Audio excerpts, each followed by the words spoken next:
tunasaidiana pole pole, pita ngama huko wewe general.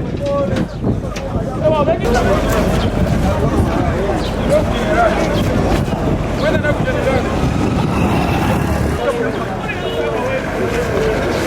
Yangula basi.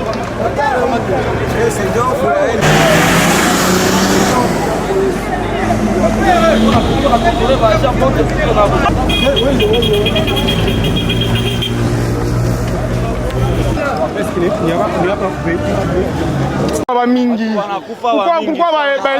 Kulikuwa watu wa mingi. Tuko na celebrate, tunashangilia.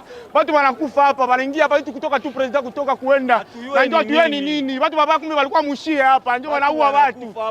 Tulikuwa tu pale tunashtuka tu, tuko katikati. Tunaona kitu moja inatoka kule yulu ndio ilitokea na pika pale tulikuwa pale. Watu kama 5 pale wanakufa pale City Plus. But of course, like the rest of the world, we are extremely worried of recent developments in Congo.